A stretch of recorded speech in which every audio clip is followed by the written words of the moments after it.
Welcome back to Overdunk, everybody, your favorite competitive Pokemon UNITE podcast. This is episode 107, and my name is Zoinks, joined by my two favorite people in the whole wide world. It is Doofsnacks and Bridget. I was going to say Brand New World is not how the world works. It's pretty old, actually.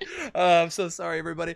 I am joined by Bridget and Doofsnacks. Bridget, you were around last episode, so we'll ask you after. Doofsnacks, we haven't talked to you in a couple of weeks. How have you been, my friend? Really, really good. Temperature is kind of great in the Cincinnati area. It's not peaking to a little too hot, but the last 2 weeks it's been certainly bearable. So yeah, nothing. I got my Fusion jersey in, so I wanted to wear that in my first opportunity. Let's go. Great. I'm trying not to get upset at Fusion because the jersey is so cool, but I didn't fill in the name in the back because I didn't want a name in the back. So I didn't fill in the name, and do you know what they put? N/A, baby, not applicable. So, so my Smurf account is now going to be NA, maybe like ENAYY or something like that, like NA. We'll see what happens, but that is definitely what is on the back of this. That is so funny. I'm going to spin around. I don't know if y'all can see it. It's pretty tucked into the patterning. Oh wow! Oh, okay, yeah. Your camera's tripping a bit, but it is good. I like it a lot. Oh my god! Let's go. And a Homer pick. That is awesome. Exactly. They knew.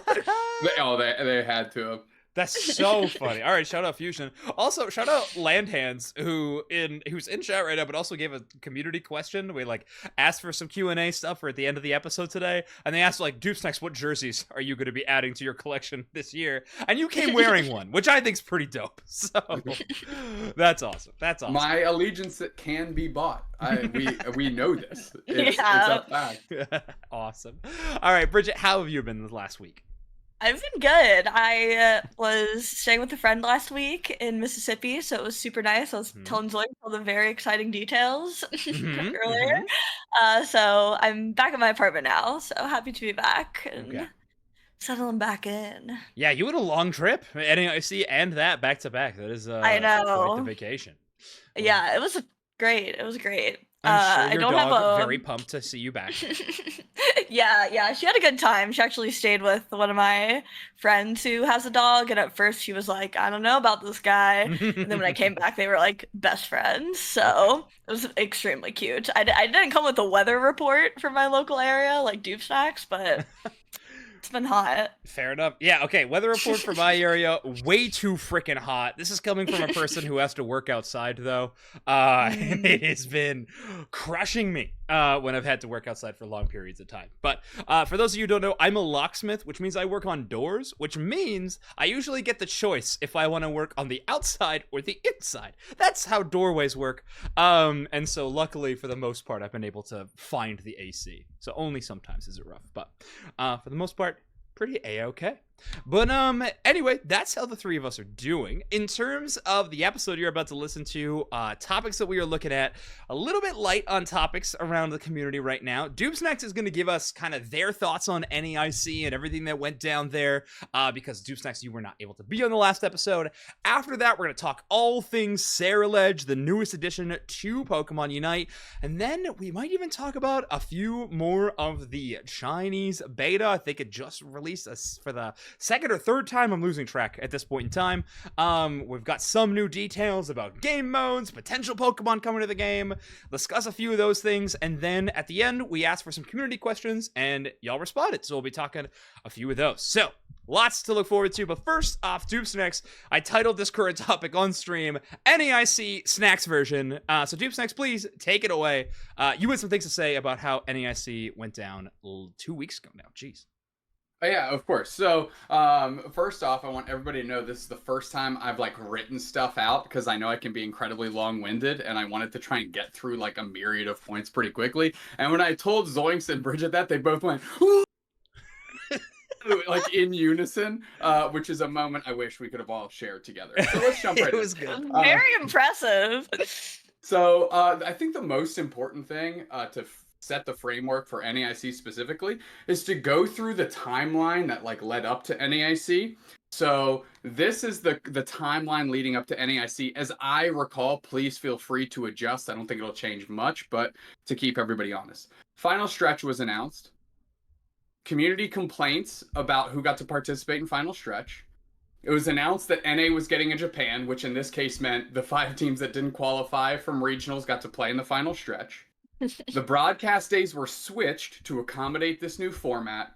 And then the decision was made to have NA regionals align with other regions, plus the trip to New Orleans to play on land. And the material prizing was subsequently allocated to the final stretch on Saturday, being that it was a unique event. So the ripple effects from that, in my opinion, are going to be the following, or have been the following. There's a blemish on the prestige of the regional champs comparatively to what the final stretch was designed to be, right? Which originally it was supposed to be a world-based, everyone can participate to try and get one spot. And what it became was essentially NA opportunity number 3, which in fact made it feel like it was just NA teams 4 through 8 were competing for another world spot, right? So it kind of blemished what NA Regionals champion would have been. The physical prizing thing undercut what was otherwise a great weekend of games.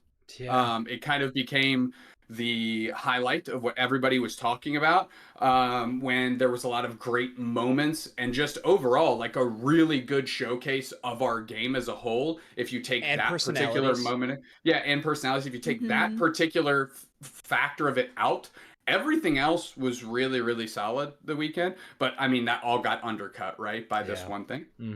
And lastly, the last thing that is going to happen now, and this, I firmly believe this, and I'll be shocked if it doesn't. NA is no longer going to be, NA Regionals is no longer going to be at NAIC. That has just been blown up. It's never going to happen again. NA is going to match every other region. It's going to be at home, on the internet. Deal with it as you will. You will get nothing but your money and your trip.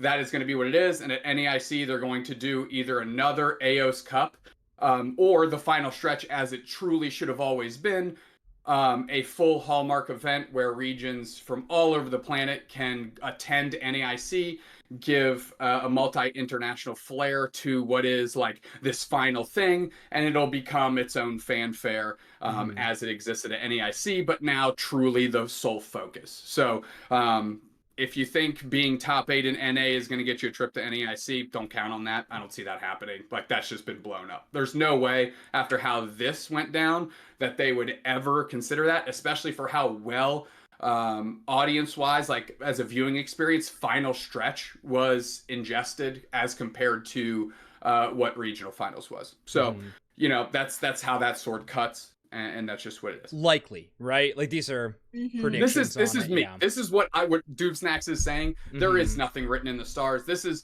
my breakdown of the ripple effects, in my opinion, that will happen because of how this NAIC went. Yeah. These are just other notes which the people should have on their mind that are just observations and things I've thought of or things that have happened that I think people need to have their attention to. They're not in any particular order, so I'm going to read through them and just kind of pick them apart on your own time. First off, once they switched the days, there was no broadcast time, money, or staff contracted for an extended Friday for the ceremony, the fanfare, and the personnel that it's needed to execute that. So when the days switched, you fucked the regionals out of the ceremony. And that is like a logistical lift. That's my opinion. Because that Friday already went like 12 hours. Yeah. For the individuals involved in working the event, right? When a broadcast company gets contracted by Pokemon, they budget out hours, personnel, amount of time they have to be there, potential overtime, potential double time if you're hitting certain thresholds. And when you swap that, all of those statistical things were calculated for a Saturday portion, right? Not a Friday portion. So that becomes a difficulty.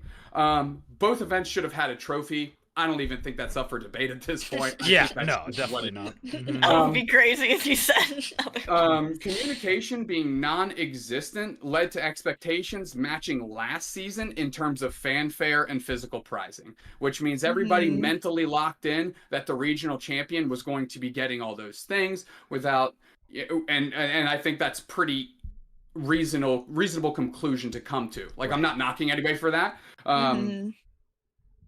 I also thought that's kind of what was going to happen. So, throw us all under the bridge on that one. Yeah. There was no misallocation of physical prizing. I'm going to say that, and that's what I've said ad nauseum at this point. The decision was made that the higher-ups wanted the prizing to go to the Saturday portion of the event based on these following factors, in my opinion. No other regionals had physical prizing, which means they gave themselves a loophole to say that this one didn't need any.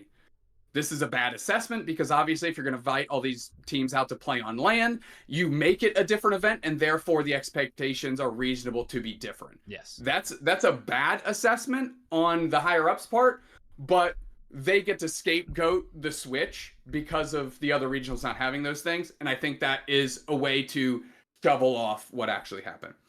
Again, I mentioned there was no budgeted money, time, or personnel for a Friday ceremony. And I'm not sure how heavy of a logistical lift that would have been. But I know it probably wasn't kept into consideration. It wasn't in consideration when that decision to do what they did was made, and therefore there were no resources to be able to pull together to make that happen, even if they wanted to. That's my personal assessment, just knowing how some of the background broadcast stuff goes. And it was also, because they switched the days, the path of least resistance to still have a moment on the day Unite is allocated to have time, and the one with the max eyes on the game, which was Saturday. If you would have made the ceremony on Friday, based on the volume of people that were playing in the event, the volume of people that were doing different things, the number of eyes in the venue and eyes on the product online would have been far lower. It's a way to just scapegoat it onto Saturday. Again, I'm not excusing that there was not on both days.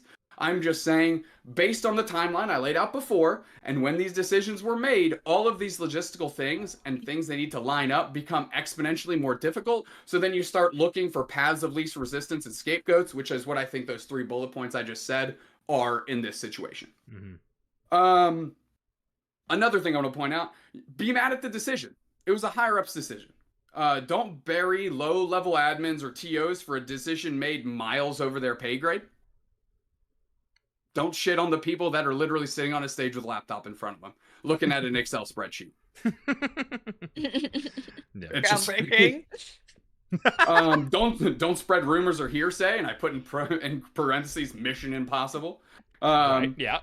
Impossible. One thing I do want to point out, though, that everything I said on Twitter, I told to the Orange Juicers in person on Saturday night when they caught me leaving backstage after the final stretch, and I took the time to go talk to all the higher-ups at Pokemon to try and figure out what was going on. So I took everything that was told to me and everything I said online, I told them to their faces. Personally, I did that. So, is what it is. And the last bullet point I have here is, until Orange Juicers talked to me on Saturday while I was leaving and I dug into what was going on, I thought that Orange Juicers were getting a trophy for the regional win at Worlds. They did something similar in Season 1. Right. And if you actually listen back to the Friday broadcast, I actually say that the teams are playing for the hardware about 400 times throughout that day. Because once the top 3 teams were qualified going for Worlds, there was nothing else to say besides money and trophy. And to me, the trophy feels a lot more cool. So that's the direction I went. So when you listen to that, it just kind of oh yeah, I would have said that if I knew they weren't going to get anything to make myself look like an asshole. Come on. Obviously. Those are just the things I wanted to lay out. I did not know until I listened back to your all's episode recapping it that other casters of other games were accosted. Like, that is giga out of pocket. I don't know who did that, but that is a tragedy. And again, the last thing I want to say is you can be disgruntled and very unhappy at the decision. Mm-hmm. It was a bad decision. Yeah. I agree. I also agree. What you cannot say is that the final stretch winners were accidentally given the regional finals players stuff. That is not true. It was written that they were going to get all of the physical prizing once they started playing on Saturday. And that's just a matter of fact. That's just what it is. You don't have to be happy about that. It wasn't a great decision. At the very least, everybody, the regional champions should have gotten a trophy and a ceremony and their picture taken and their moment unequivocally. I agree. Yeah. Sure. But please stop shitting on low-level tournament organizers, admins, people that were trying to read stuff.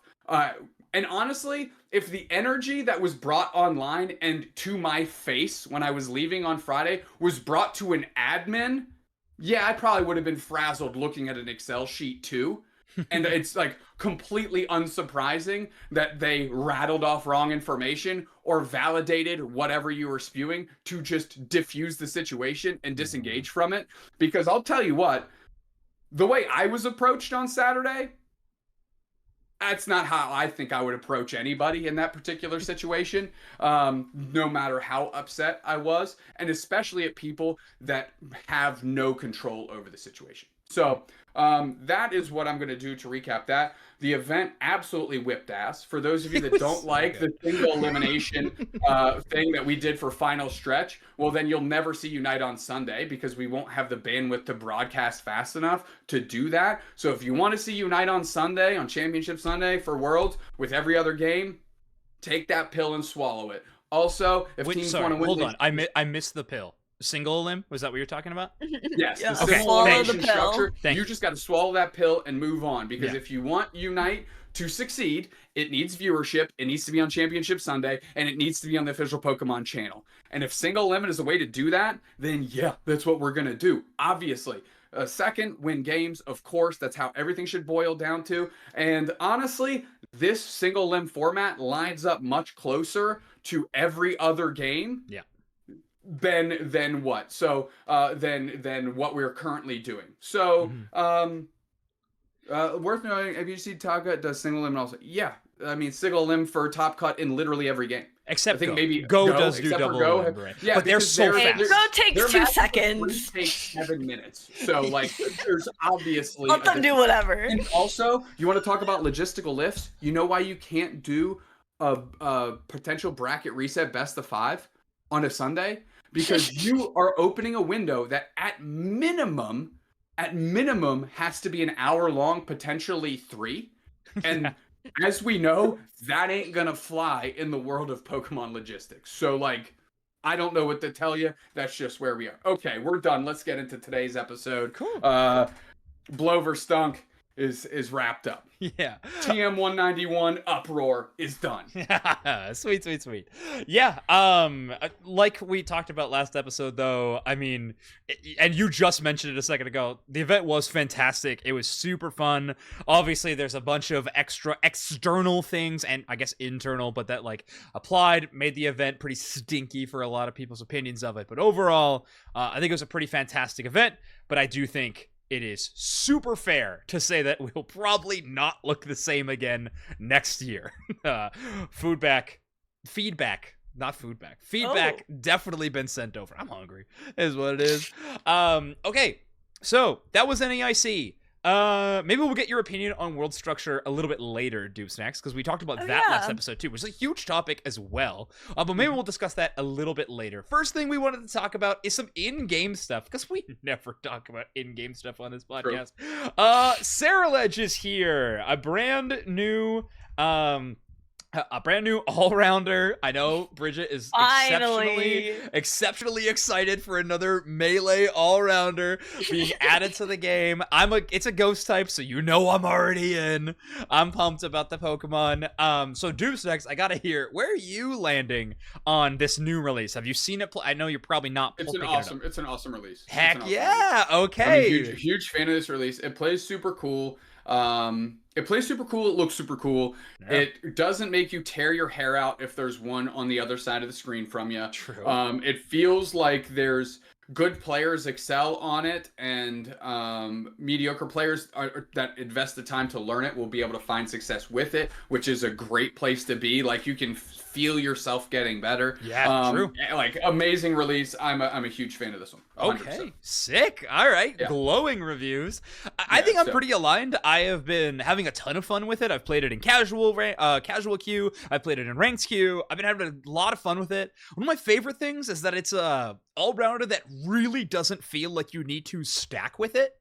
Which is awesome. I feel like a lot of the all-rounders we have right now feel very dependent on attack weight stacks, so you can just play it very differently. In Path, you could take some early farm a little bit safer, and then really start to pop off at 5, which I feel like we don't have that many top laners that can really have that to vouch for them, so I'm excited about that. My personal favorite way to play it is with Psycho Cut and Phantom Force. I know the Flame Charge Psycho Cut was going around for a little bit. I don't like Flame Charge that much. I like the outplay potential that Phantom Force brings. So I love it. I just, every now and then you're just like kind of out of cooldowns, and that sucks. And you just gotta like time it really well. If you're ever diving, you gotta make sure you're getting the KO. But its passive is a speed passive, and I think that's dope. So I don't know. It's in a sea of all-rounders. I get that. However, I do feel like it is kind of quietly unique in a few ways that has made it at least interesting for me to pick up. Well, Bridget, how are you feeling about the Ceruledge release in game? I definitely agree. I haven't played it. I'll probably get it when it's available for coins soonish. Probably still won't play it very much, but everyone I know who has played it seems to be obsessed. I do think Phantom Force, it kind of like reminds me of like Aegislash in a way. Yeah. Like that you can really like, it's a really cool like skill expression and like, I don't know, form of like dodging, unstoppable, etc., etc. I think is really cool. I've just noticed when I queue up in my games, it's like, okay, Blaziken Battle Pass, Ceruledge came out, Phalanx is broken, T-Tar is broken. It's like, oh my god, like they're so like, I just feel like that is like, and I get why everyone wants to play them, because it's like it's just like, yeah, I'm just like, oh my god, like, and now Ceruledge is obviously really good, but it's just we have a lot of them. We do. That's really my only comment on it, yeah.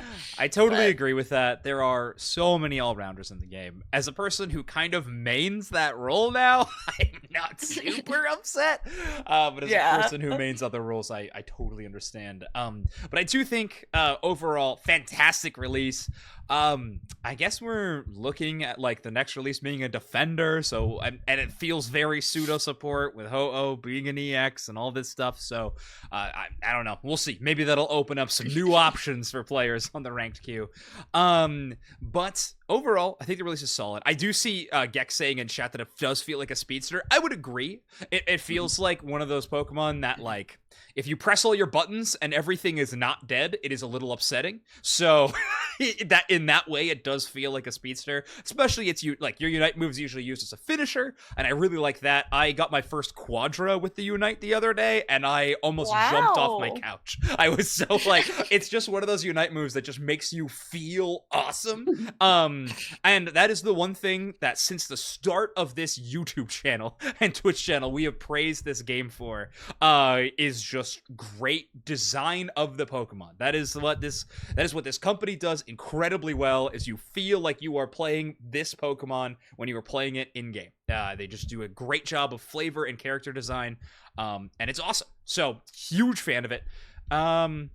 But like you mentioned, Bridget, the ranked ladder is a little stuffed with popular and powerful all-rounders right now. So actually I was wondering, last 2 episodes ago, if you're listening on the podcast feed like a few hours ago, my bad, we talked about the ranked changes coming this season. EX Pokemon are back, unless there's 1 Masters in your lobby, then only 1 EX Pokemon per team, and then draft being pushed back to 1400. Now that we've had a little bit of time to play on this ranked season, how are we feeling about these changes? Bridget, we'll start with you. I may have just updated the game and started playing the season like yesterday. So I may not be the best judge. I've played about maybe 15 games. Okay. But I'm in Ultra 4. I'm doing great. Heck yeah. Thriving. I mean, other than like I don't hate that everyone wants to play like tanky all-rounders because I'm usually playing a support or a mage anyway, so I don't mind like filling that role. It's just something I've like noticed. I'm like, wow, we are not fighting over jungle the way we used to. Like, what happened to this game? Yeah. I'm just kidding. But I haven't minded it. I mean, I haven't played it too much, but I'll be interested to see like how much I care to play, knowing draft is probably a little bit further away for me than the people who are already like hitting stickers. So I know that really incentivized me to play last season. Yeah. So, and I really wasn't grinding for it in previous seasons when draft was this high. So I don't know. I don't mind the meta though overall, despite the EXs being back. Yeah. Yeah, EXs feel like the least of my concern in games, I think. I've messed around a little bit with the EXP share tank Mewtwo X build. I don't know if people have played that at all. I find it so fun, where you, like, grab Future Sight, you, like, basically Blitzcrank pull people in with like his little pull move and you just punch him a bunch. I don't know, it's a very fun method of tank. So every now and then I'm like, yeah, he's got the cool skin, I'll do it. So I haven't been minding the EX licenses this time around too much. Every now and then a Electrodrift Miraidon comes into my game and my phone goes about 6 feet across the room, but it is what it is. Yeah, We're still playing UNITE. A Mewtwo Y with like a pocket, and I was like, all right, well, I'm not having any fun anymore. Yeah, this game is brutal. I'm on my pad and I'm at 0. Like, this is crazy. Literally. Yeah. Anyway, all right. Well, maybe we do hate it, but so far I have found myself missing draft the most. Well, actually, to be fair, I'm just on the edge of Masters. So I guess I have found myself craving draft the most, and knowing that I won't get it upon hitting 1200 is a bit of a bummer. I just would really love to start banning Phalanx out of a few of these games. I think that is what I would really enjoy to do. But Dupes next, how about you? Have you been, I know you're a frequent 5-stacker. Have you been doing that at all this season, and how's it been looking? Yeah, so I'm Masters 12-12 right now, so just over the edge. It's been a ton of fun because 5 stacks, I still feel like there's like almost an unwritten rule that like if you're 5 stacking, you're not picking an EX anyways. Yeah. So like even though I'm not getting ranked games right now, they aren't particularly egregious. And I've what's even funnier is it almost seems like players decide to like lean forward in their chair if somebody does do like the cringy X thing on the other side because they just want to destroy the person so badly, which makes it a ton of fun. But for me specifically, I've been able to play like a very Japanese style Sableye of like less scoring, more like engagement tools, so like calling out engagements and stuff, which Love is that. really fun. It's really fun playing that way because it's it's almost like calculated exchange Sableye versus what Diesel target can get on the backside. So oftentimes it's like going for a huge flank, but actually being the last engager, right? So after like everybody uses all their moves, and then you have like the Guardy fading back, or the Delphox fading back, or the Venusaur, like Venusaur fading back, is when you actually come in and full combo them. And by then you have just enough moves on your team to like close the door on their big carry, and then you just start smashing through fights from there.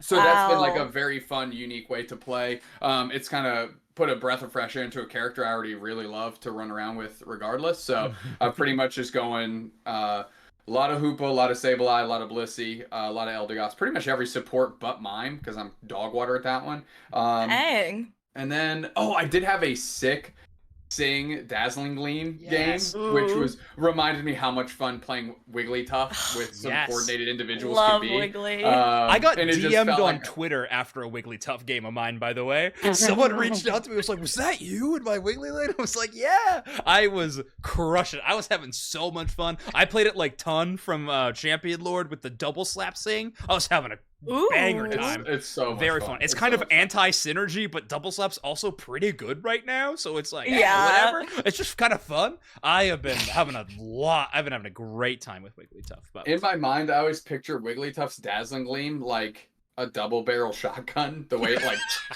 yeah.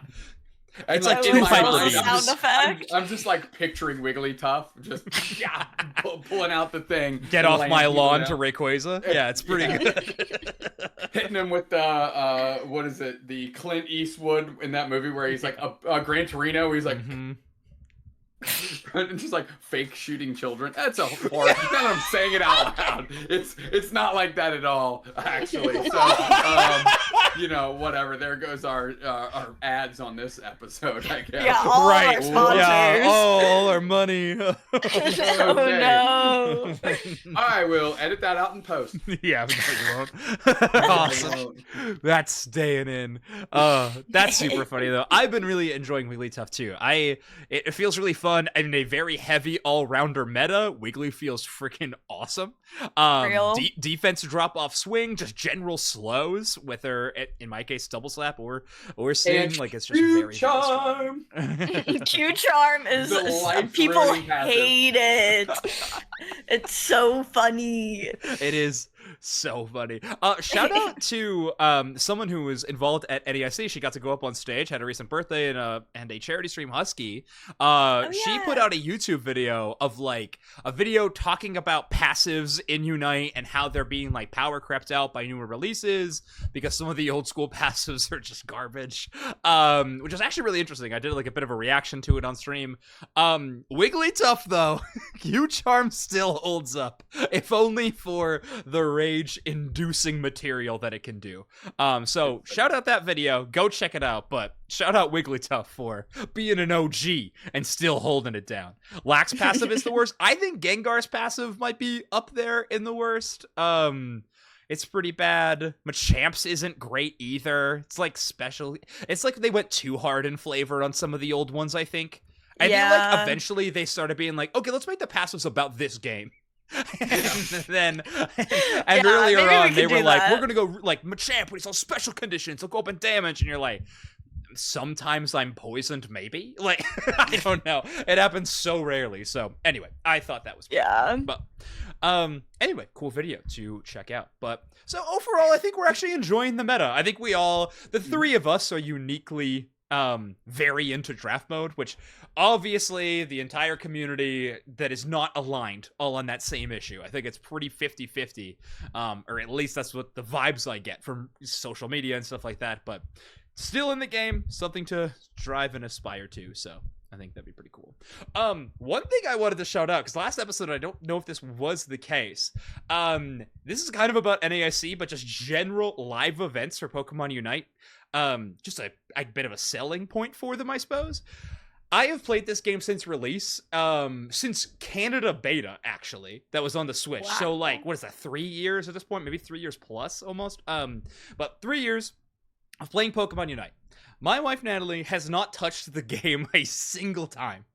She went to one event. Well, she's been to a couple of the events, but at NAIC on Saturday, she stayed the whole day. Watched it in the crowd, met a bunch of my friends, made some friends of her own. She has played the game every night since NAIC. She has been grinding. She's a Delphox A9 2-trick right now. Just unlocked Sylveon tonight. So it's really enjoying its hackers, having a blast with it. So if you needed any selling points, or if Pokemon needed selling points to have Unite at in-person events, I mean, case right there. Exhibit A. Exhibit A is my living room for the last evening every single night of these last 2 weeks. Did she play on console? She does play on Switch. She's played a little on mobile because one time she was at a friend's house and she convinced her to play, and she was on a Switch, so then she was playing on her phone. But for the most part, she plays on console, which is great because then she and I can like duo queue, and I can like be on my phone on the couch, and she can be playing on the Switch. It's great date night. It's a lot of fun. You'd be shocked. Unite, great date night. So, Wow. But anyway, it's pretty cool. So go to in-person events, I guess. It's the end point of that. But also, it is very interesting to see like the game from a new player's eyes. Like a lot of the time, I'll like spend a lot of time explaining something, and like I can see it in her eyes. She's like, she already knows that. Like, she's got a glaze over. She's like, yeah, obviously, I know that. But there's like other things where I'll be like, what do you mean? And she's like, well, I don't know where the goal zones are. And I'm like, oh yeah, I guess like you've never seen this map before. Like I've spent weeks of my life in terms of hours living on this map at this point in time. And she's like, I don't know where they are. I'm like, oh yeah, you're right. If you need to score, you need to go here and here. And like, this is the path. Like, don't go here. Like that kind of stuff. I'm like, oh yeah. Anyway.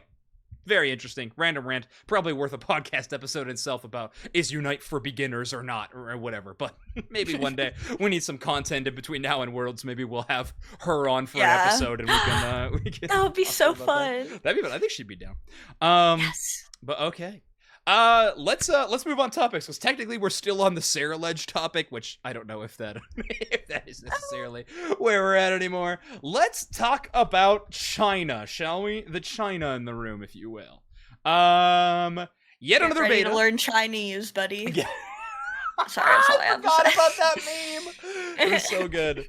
Yet another frequency of the data mines has swung in from everyone's favorite data miner, El Chico EV, about the game. But I also think that China is starting up a new beta yet again. If it's not already live on Bilibili, like a lot of streamers are streaming it on Bilibili. If it's not already live, it is to be happening pretty soon. And in this one, the data mines seem pretty focused around some new like mini games and technically, or maybe not technically, potentially some assets for new Pokemon, maybe, in the game. And maybe some Doom signs for Pelipper, potentially.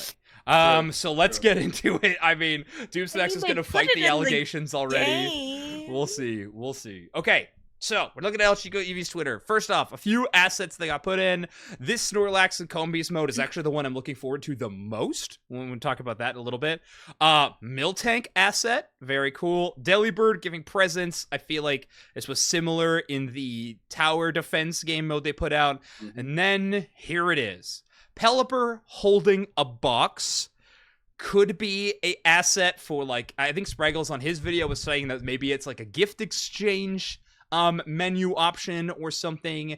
Could be a new playable Pokemon, could be a wild Pokemon that drops boxes on the map. Doobsnacks, are you heartbroken? Are you excited? Are you terrified? Where are we at? So I literally just reached out to El Chico EV and I said, tell me what this Pelipper thing is. And they said it's part of a game mode, so. Okay. Aww. So bit of a bummer. We'll see. I mean, they have Snorlax in this minigame, right? So, like, I can't theoretically get too bent out of shape. I'll keep my hopes up. It was a long shot to begin with, so maybe just, you know, the whole, at least it's included in some form or fashion. Mm-hmm. Yeah. Kind of a dub. You know, I'm trying to stay positive. It would be a bummer for me personally, but you know, it is current NAIC champion in VG, so I think it's a little disrespectful to treat it like it's just a minigame Pokemon. But, you know, if that's the direction they decide to go, whatever. All right. Fair enough. We also got some other assets. This was a little confusing. El Chico EV on their Twitter was saying that this T_circle, when denoted in the game files, usually refers to a playable Pokemon. However... Flame Wheel Straw, I can guarantee, is not going to be a playable Pokemon, even in the Chinese version. Yeah, the Tumbleweed will not be a playable Pokemon, unless Brambleghast is coming, and this is their terrible... I couldn't think of the if this is name. Their terrible drawing for it, that is criminal. However, you can see in the minigame modes, you literally turn into a giant Tumbleweed, so that is what this is referring to. So who knows, maybe this isn't Pokemon being entered the game, but the options listed here would be Gimmighoul, And I guess the expectation would be Golden Go. However, Gimmighoul is already a part of a minigame we can see in a video, so I'm most likely going to be crossing that off the list. The other ones, Beware, Lurantis, and Miltank. All possible options. There's no way Miltank's a supporter. It's absolutely an all-rounder. So sorry, Bridget. It really does feel like all of these Pokemon are all-rounders. Maybe. It would be bizarre to have Miltank not be a defender, in my mind. Just really? Because it literally has the word tank in it, and it's like defense is incredibly high. Yeah, that's true. But you give it rollout. Yeah, so Miltank is an NPC. It's another one of the NPCs that we saw in one of the game modes. It looks like it's kind of specific to Miltank. Doesn't necessarily mean it won't be a playable Pokemon, but so far in Pokemon Unite's history, that is kind of a death nail, if you will. Some of the game modes are kind of cool. My personal favorite is this one I can pull up on screen right now. It's like kind of hungry hippos with Snorlax and Combees. And I think that's super fun. Obviously, I think you'd want to level up so you could get block, would make this simpler.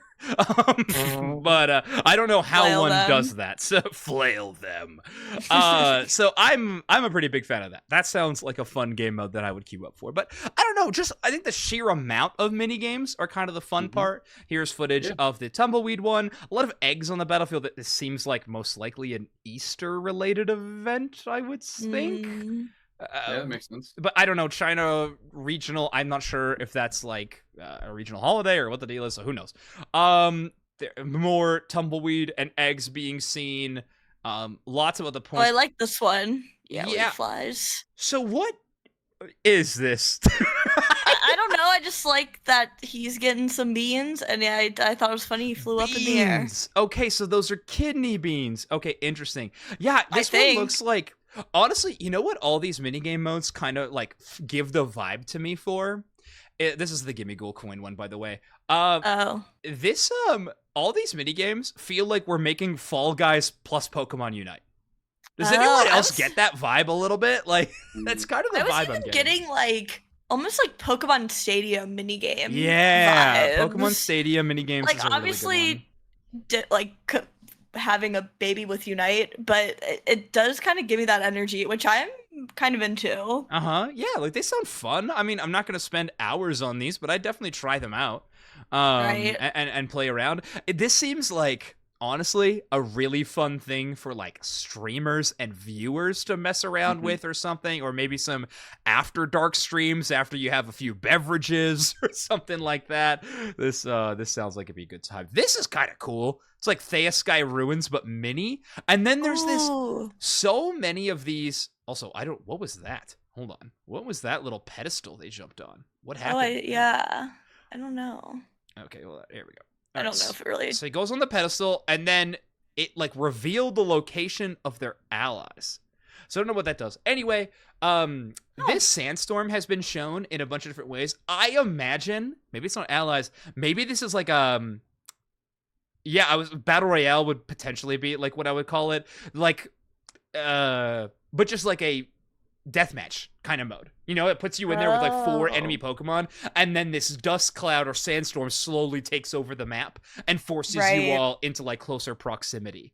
Interesting. As you can see, the dust storm is doing true damage as indicated by the white numbers on the screen, so that's kind of cool. But yeah, I mean, just so much content. It's been no secret for a long time, but I think it is abundantly clear why our updates on the main game have been very, very slow. Dev hours, personnel, all of that. It's clearly been... I mean, they're going all in on this game, which is exciting. Hopefully we get some or all of it, preferably. That would be pretty awesome. But yeah, anyway, check out Billy. If you want to catch any of those streams... Sometimes you got a VPN. I don't know. This website's weird. But if you want to go check out some of the Pokemon Unite China action, I think it's a really cool spot to do so. Obviously, the thing I think I would be most inclined and excited about is if we get that, like, 500 points ends the game mode. I don't know. Like the traditional mobile look that they were doing. I think that would be really exciting. But the minigames, too, are pretty cool. Anyway, any more thoughts from the two of you on China and all these minigames? I know they're putting a lot of dev resources in the China version. I hope we We also reap some of those benefits, right? As Mhm. hopefully they just trickle down to us, right? Yeah, trickle down economics always works. Oh no, don't say it like Yeah. that. Oh, we're doomed. We're doomed if you say it like Yeah, and that. yeah, I know. in that case, we will get nothing. Oh, I did want to show those on the stream. This is actually my favorite one. One of the assets that Evie was finding, and they weren't sure on this, but they found these kind of title cards that are like graphically shown, and then they showed like League of Legends examples of like maybe these are like KO streak graphics that go on, or like Rayquaza capture, like for example this league one where if you put the diamondy thing, Garen, when he gets a pentakill, gets this whole like glossy glow up when they get pentakill. So like if you get that would be awesome. They're so cute too. Can you imagine KO streak of 5 and it's like I'm a Sunday on the beach? Like, I think that's hilarious. And obviously I think that would be a really cool realm of customization to go into. I have to imagine it would be on other things, like if you capture Rayquaza or knock out Rayquaza, you get it. I feel like that would be kind of fun. There's also like text box ones, some like you could change your profile picture in this version so it's not just your face. Nice. So they have like the Kanto starters and Eevee. I'm assuming it's like if you get masters or something. I don't know. So some cool options in there, which all seem neat. Mm-hmm. So anyway, cool stuff to look forward to for another version of the game. Hopefully. Man, that's real cool. I hope we get some. Yeah, oh man, that'd be neat. So, yeah, I'm hopeful we do. Yeah. But yeah. Bridget, how about you? Any thoughts on the China version before we transition to our Q&A segment? I'm excited to actually see like the fruits of their labor, even if it isn't necessarily in my video game. Like, it can be a little disheartening not really knowing like exactly what's been happening or what are they doing. So just having like tangible proof, like, oh, okay, they're definitely doing something over there. Sure. So yeah, I just feel like we're in a period of like what is gonna happen next. I feel like we do usually, like, thanks to leakers, not really communication, like kind of know what's gonna happen. So shout out Chico for giving us some information. But I hope it's we get some for the game I play specifically.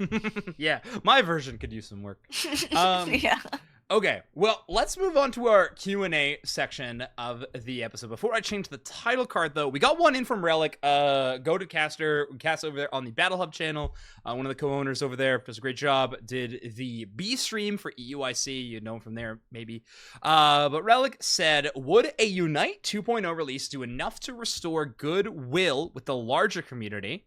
I think they're referring to the people that every single update ever and every video that's posted are like fixed ranked matchmaking. What can I use my fashion tickets for?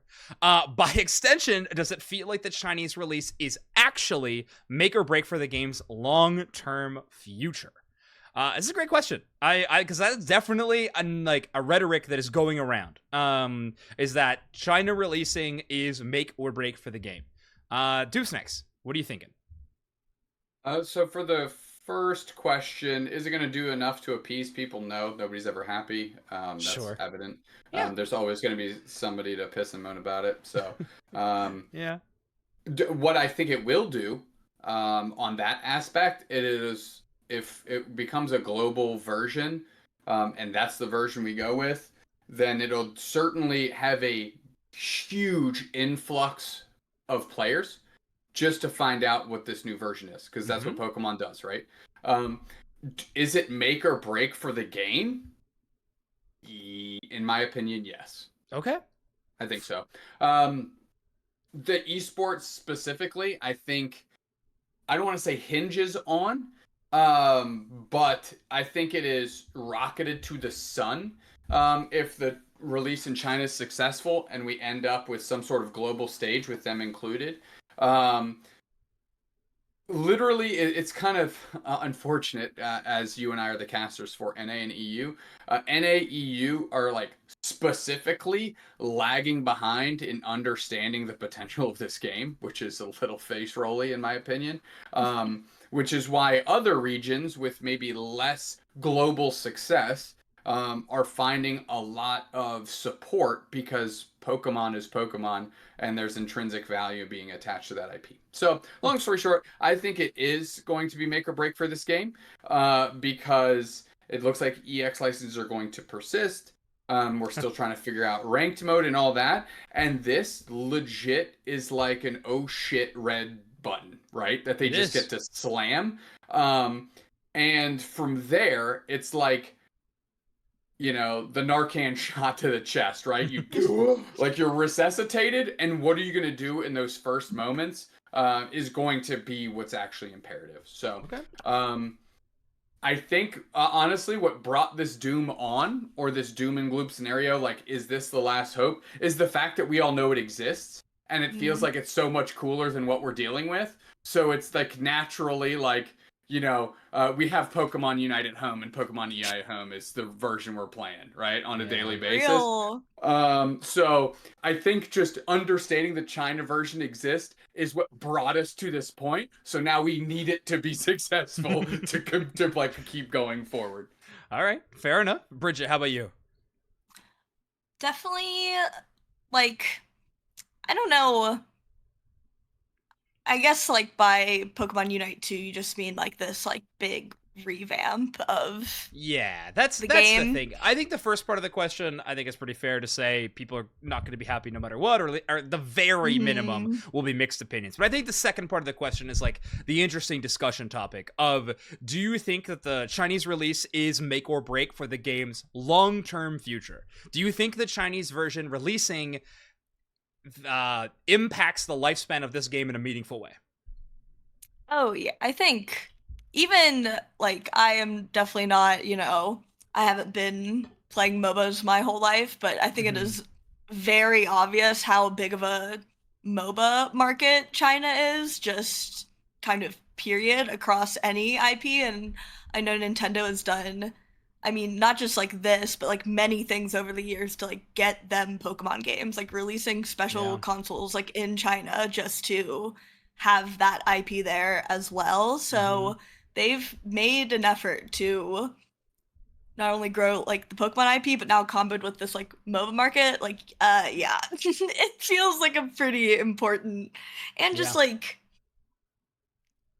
we knew this is what they were spending their time on, or like in theory, and now that we're, like you guys were saying, finally kind of seeing it, it's like, oh, they are they're putting their whole Pokemon Unite OC into this one, and as they should be, as they should be. Oh my word. We're never getting sponsors. I couldn't think of any other way to say it. That's what they're doing. Yeah. Oh my gosh, that is very funny. But yeah, I think that's fair. I'm aligned with the two of you. I think it would very, very long time do we succeed after China is released for various reasons. One of the easiest things to point to for an example is Wild Rift is released in both has a worldwide client and a China client. The China client, we don't have exact numbers on income or revenue gained, but China brings in 4 times as much money for that game as the global version does. Which, I mean, you just point at the scoreboard. Like, that's all it takes. You know what I mean? Like, yeah, it's absolutely going to do. That is, like, keeping in mind, even if the game, like, fails globally, like, we'll still extend the time frame. Maybe not as long as we all hope, but even if our, like, the global version doesn't get updated at all, the China version, which, by the way, I think is quite impossible, but maybe, who knows, even if it doesn't get updated at all, I think it will still extend the lifespan because income will allow the game to still keep operating in some capacity. You can point at other Doomer examples. Arena of Valor is probably the best example to point at. Now, they're with Arena of Valor, that's a Timmy product that succeeded in China, failed globally, and got canceled globally. And it all stemmed from China. Now, that is, you're removing TPC and TPCI from that equation, which are 2 organizations that will want their game to succeed a long time because they're trying to make it a mainstay of their competitive circuit, blah, blah, blah, blah, blah. But anyway, that is... there's other factors there, so I will, like, concede the counter argument of Arena of Valor is a real one. But clearly I could talk for hours about this. But overall, yes, I do think to answer the question, a Chinese release will absolutely extend the beta. Can I touch on the global thing real quick? Sure. So we are always never forget that we operate in silos. So like NA is a silo, EU is a silo. The game is whipping ass in a lot of other regions. Japan, it's crazy in India, LATAM. Like, just because in this moment right now, it feels like our player pool is dwindling. That's not a static thing around the world right now. Right. So that's important to note. And also, China being involved by proxy of raw human beings that play mobile games by Timmy in that country is going to just blow it up immediately. That's why I'm saying it's a red button. Like, it isn't, oh shit, in case emergency break glass. They've just always got that now. Mm-hmm. The problem is, we know how cool breaking the glass and pulling that fire alarm is going to be. Yeah. You think it's to empty the building out because it's on fire, but really it's like this badass rave that's going to kick off. So let's get this rave started. Let's get this rave started. Yeah. The Doomsnacks analogies are hitting today. Yeah, we've had quite a few of them. I'm kind of here for it. I'm not gonna lie. I'm back, fun, baby. Random, not breaking news, but in the most esports fashion of all time. It's an announcement of an announcement. But also a bit of a look back at an announcement that did happen. Japan, I'm glad you mentioned it, Doomsnacks, is absolutely popping off in the esports division. That side of things. Japan has 3 teams going to Worlds right now. Champion Lord, formerly Kabi-chan's, we'll get on that in a minute, and Reject JSV. Reject, an incredibly large Japanese esports organization. They primarily deal in mobile games, so in the West we don't have that many popular mobile games in terms of competitive esports, so you might have not have heard of Reject. If you're into esports at all, I guarantee you heard of Zeta Division, who picked up Kabi-chan's just recently. They announced that last week, I think. They picked up that team. They're the number. Did we talk about this last episode, Bridget? I actually don't remember. I know, I think we talked about it afterwards, because I don't think it was official yet. Okay, very cool. Well, Zeta Division picked up Kabi-chan's, which is awesome. They are the number 2 organization in Japan in terms of esports. Breaking news, I'm just seeing in my Twitter feed right now, P from Champion Lord just tweeted out the infamous contract gif. Esports contract gif. So we might have all 3 teams from Japan getting signed, which is crazy. That is actually so phenomenal obviously for those players who would love to be sporting a pretty epic jersey going to this event. So that is super cool, great for the scene, but honestly, the biggest thing it does is shine a spotlight that Japanese organizations are seeing the popularity within their own region and they're investing in it, and that's awesome. Hopefully this extends past just this kind of investment just for the World Championships that we've had in many years, but that's no stranger to so many different esports. It's not like it's foreign in any way. So hopefully we see some more long-term investment, hopefully some investment in the West, but we'll see. Anyway, just an exciting thing I wanted to share because I think that's really, really cool. And I think esports contract gifts are hilarious. Okay, let's move on to some more rapid fire questions because I think that'll be kind of fun. First off, who do you think deserves the Battle Pass the most next season? Doomsnacks. Which existing character deserves the Battle Pass next? Yes. Eldegoss doesn't have a premium Hollowware yet. Okay. And then they buff Leaf Tornado. I'm so in. Bridget, how about you? I was definitely going to say Eldegoss too. I think it's the only OG that doesn't have a premium Interesting. Skin. Well, yeah, because Slowbro getting the purple one soon will fix that, right? Yeah. Okay, yeah. Any support. All right. I'd even take a tank. Great. You know. Sorry, mine is oh crap. Uzi just said Greninja, and actually that makes so much sense. You know how many battle passes they would sell if they put a battle pass for Greninja in there? Oh my gosh. I think that would be so good. I was gonna say Mimikyu, and then you just buff Trick Room. I think would be kind of cool. And I just think Mimikyu is a really fun Pokemon to design Hollowware for. So that's my vouch. But honestly, Uzi bringing up Greninja is a great point. I think that would be an awesome Pokemon to go in, and then you buff Surf again, please. I think that'd be awesome. Okay, Awesome. Mike Lowry asked if we've only have 2 poison Pokemon in the game, which is true. We only have Venusaur and Gengar. What poison type do we want to see on the Unite roster? Maybe the Pokemon and the role. Gosh, there's so many that I can think of. So, Doopsnax, you go first. Vileplume support. Vileplume support. Okay. Bridget? The first one I thought of is Poipo Poison. Yep. Yeah. Yeah, that guy. Okay. And then whatever Nagano. I always say it. I'm like scared to say Pokemon names now because I'm like I'm gonna say it wrong. But I like that guy. Yeah. I don't even know what he would be, but I think that'd be cool. I like the Ultra Beasts a lot. Yeah. Okay. Another Ultra Beast enjoyer. God, it would be so broken. I think there's 2 Gen 1 vouchers I'll give. I'll say my for real answer, though, will be Muck Defender. I think that would be very, very interesting. I would love to see Muck Defender. Another option out of Gen 1, I think you put Nidoking or Nidoqueen in this game, people would go nuts. Yes. So what if you got both? Like, what if, like, you controlled, like, 2, like, Ice Climbers type shit? So, I've been saying this. Wait. That's actually so sick. Your Unite move's like a tag team, and they like slam them down, and they leap into the sky, and another one like comes down and slams down their arm. Yes. Whoa. Or even if it's just their Unite move, and all of a sudden 2 of them show up. No, the whole family. Both Nidoran and Nidorino, and then Nidoran F and Nidoran male, and all 6 of them or whatever just pound somebody. And they're like, rah! Oh gosh. That'd be awesome. No, okay. that's good. That's good. We're putting that in the notes. I think that would be a lot of fun. There's a lot of cool poison types. You could work the Crobat would be a fun option. But yeah, Family Assault. Yeah, I think that'd be a good one. Okay, Juicenex, you already answered this one by saying you have a Fusion jersey on right now. Landhans was asking what the next Unite team jersey would be. Yes, I do have an answer for that. Okay. I already have this one, but which one am I looking to cop? I think the question was which one I'm looking to cop at Worlds.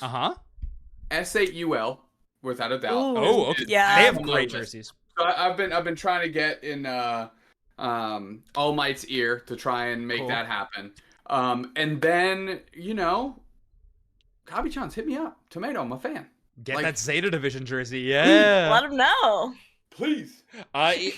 Apparently, I want to go for the trifecta of Japan jerseys. That is what I would love to have. That'd be awesome. Okay, do you all think Unite will ever have Dota like UCS Battle Pass that contributes to the World Championships prize pool? I think it'd be cool. I personally don't think it'll ever happen. That is my opinion on it. However, they do put like esports branded stuff in the game.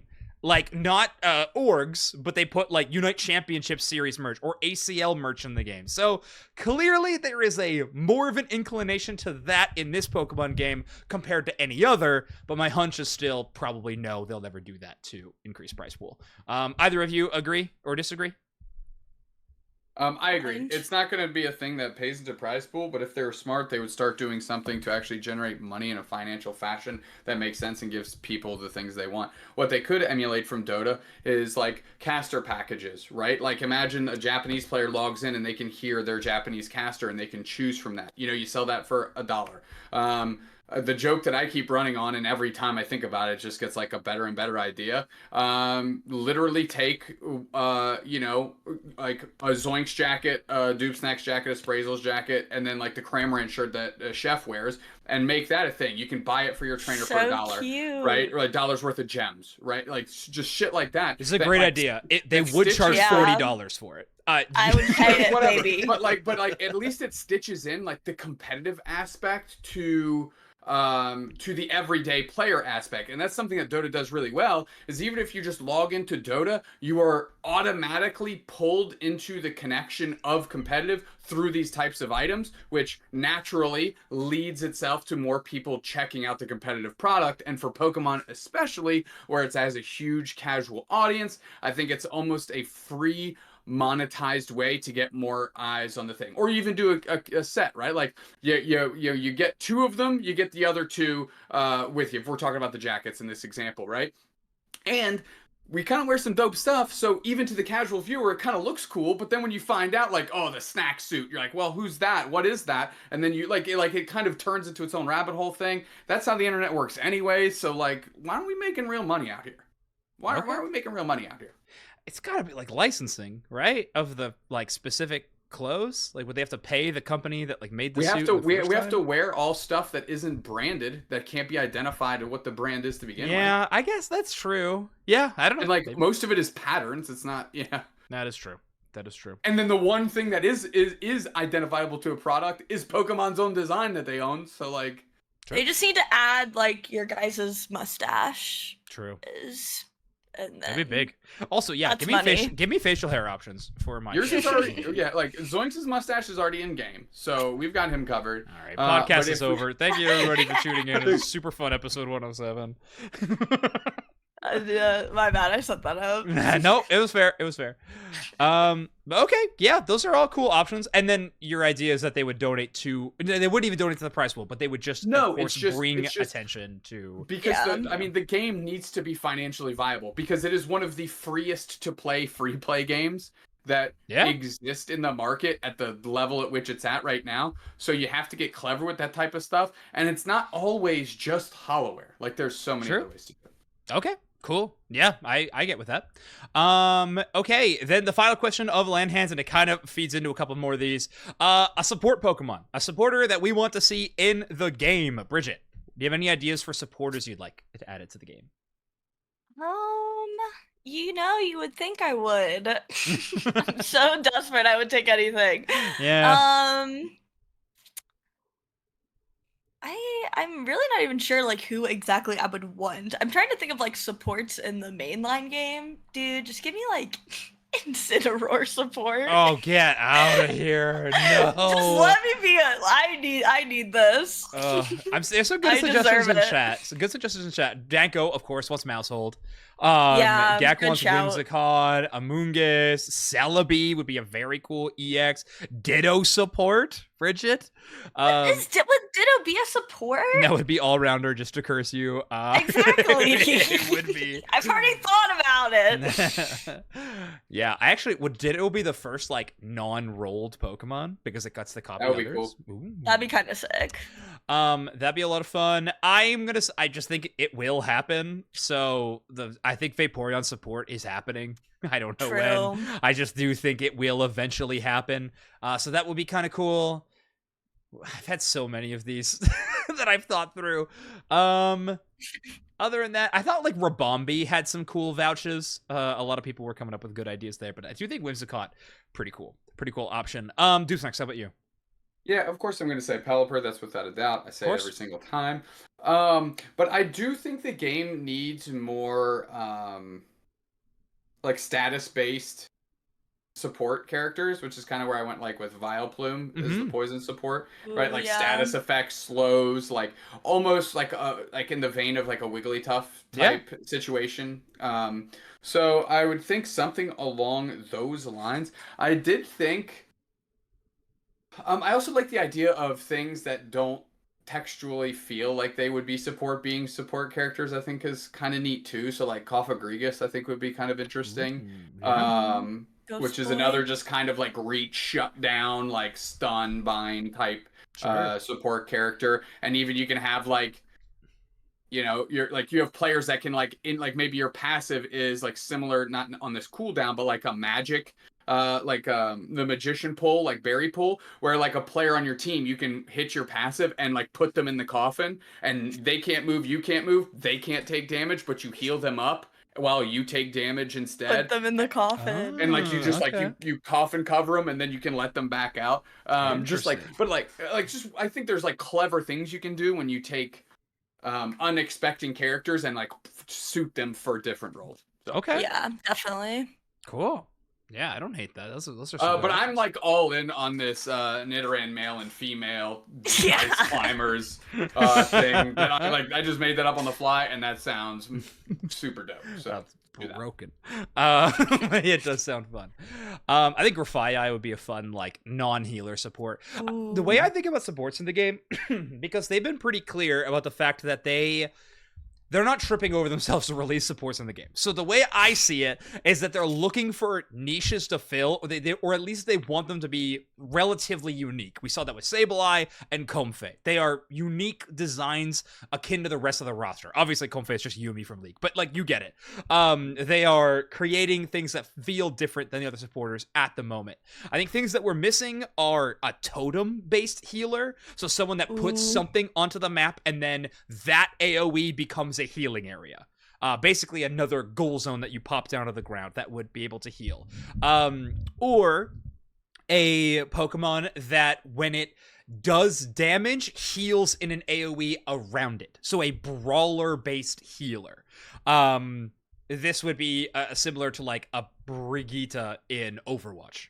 Something like that, which is like terribly designed hero, and I don't necessarily want this in Unite, but it feels like a role they would put in. I feel like Rillaboom would fill that second role quite well, as like he like makes noise on his big jungle drum or whatever as he does damage and moves around, and then like because of that he like gains healing or whatever, and you pick whatever grass type you want to be able to put down totems on the ground and create grassy terrain and heal. Tapu Bulu would be awesome. Give me Tapu Bulu in game.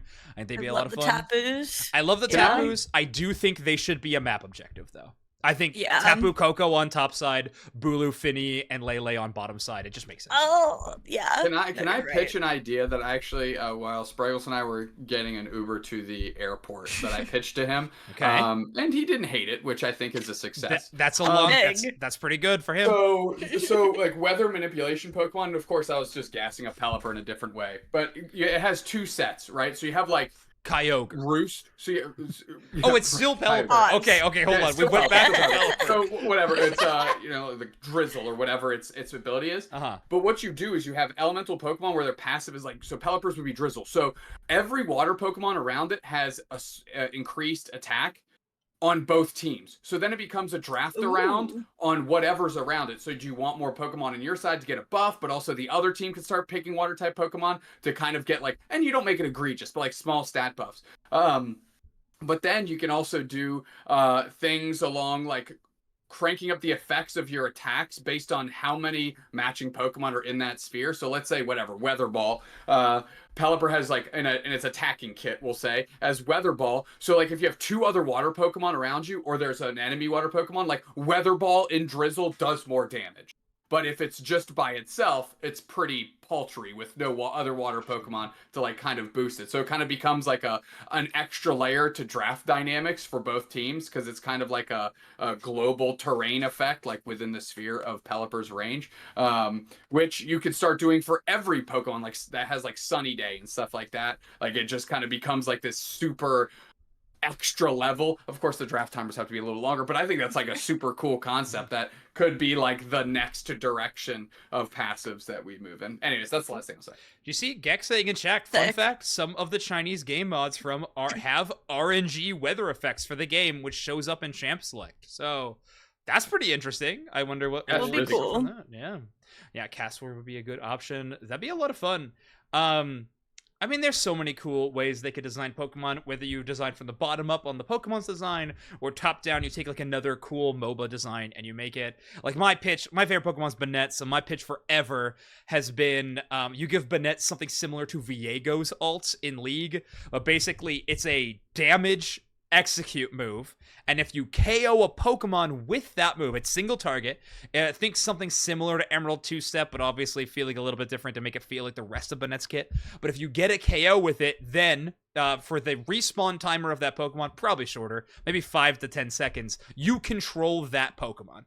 On the bat, you like puppeteer it. So like Banette kind of goes like ghostly and like you can't damage Banette at all on the back of the enemy Pokemon as you run around as like the Garchomp you KO'd or whatever. And you run around and do damage, and all of a sudden you force like a 5-on-4 by getting that KO, and you also control one of their big damage dealers. I think that'd be a fun option. broken. It kind of does, but like Banette's not doing anything, right? So it's just like it's like the same as you getting a KO, but it's like Banette would probably be in this case like a more supporty kind of option. But then it turns into a damage dealer by stealing one of their damage dealers. Is it broken? Yeah, probably. But you know, it's my favorite. So yeah, some good options there. Someone asked what we think of the Cinderace support lane. I mean, we're in NA. There's a decent amount of support Cinder believers. Looking at you, Ignorance. Definitely some looks. So other people asking, okay, what EX Pokemon do you think would be cool? Any EX Pokemon that people think would be fun. So they're saying only restricted legends, so mythicals and sub-legends technically wouldn't be, but I think for the case of this, it's fine. Yeah. I'm pretty sure I saw that they posted a link, which for me specifically, I need to know which ones are on the... Oh, yeah, they're basically like the box legendaries. Yeah, here we go. Open them that up means right anything here. to you. I got them on screen. If you can take a look. I don't know, man. Like, none of them should be in the game. Right. What are we talking about? They just all make you mad. Like...